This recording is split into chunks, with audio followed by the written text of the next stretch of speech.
In a narrow, dusty lane of an old village stood a tiny house. Clay walls, a broken roof, and a small courtyard in front. There was poverty, but there was also love and peace. Emily and Daniel grew up playing in that courtyard.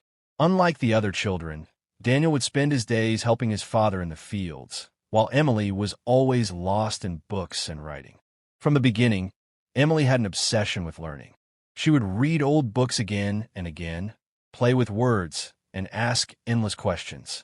Her mother often laughed and said, "This girl spends all her time buried in books." Her father, a laborer, would return home with a tired back but a smiling face.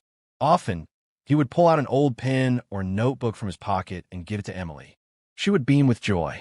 In the evenings, the family would sit in the courtyard while the father told stories, sometimes from his childhood, sometimes about the bustling city, sometimes about great scholars.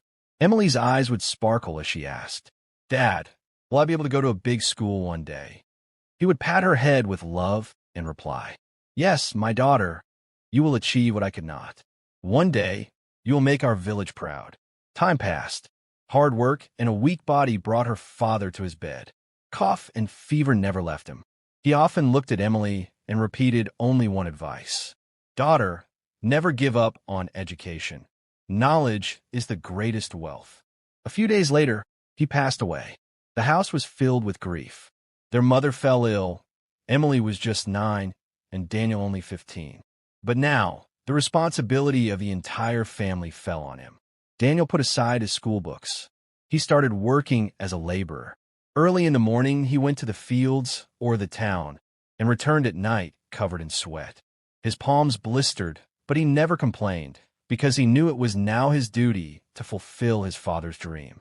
Many times, Emily cried and said, "Brother, let me stop studying.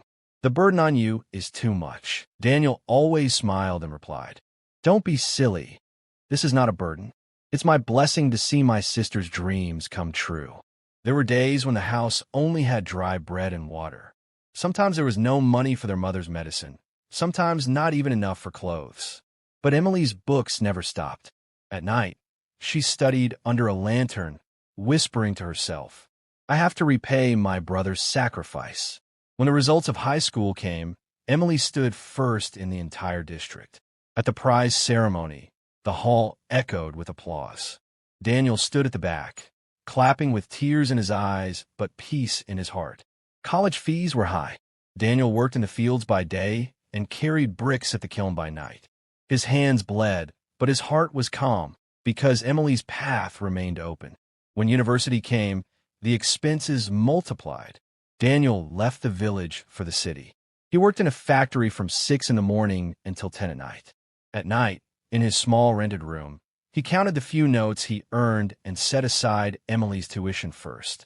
One day, the money wasn't enough. Daniel quietly sold his only watch and shoes. Handing the money to Emily, he said, "Here, take this. Your dreams must never stop." Emily's eyes filled with tears. Years later, at the university convocation, Emily stood on stage with a gold medal.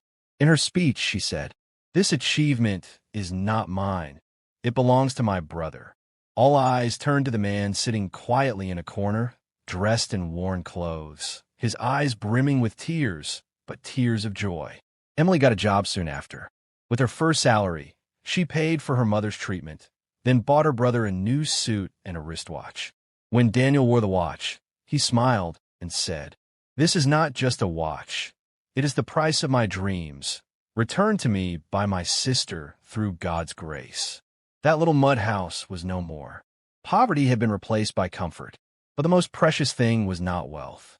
It was the love and sacrifice that one brother gave to make his sister's dreams a reality. Sparkles, the bond between siblings is not just of blood.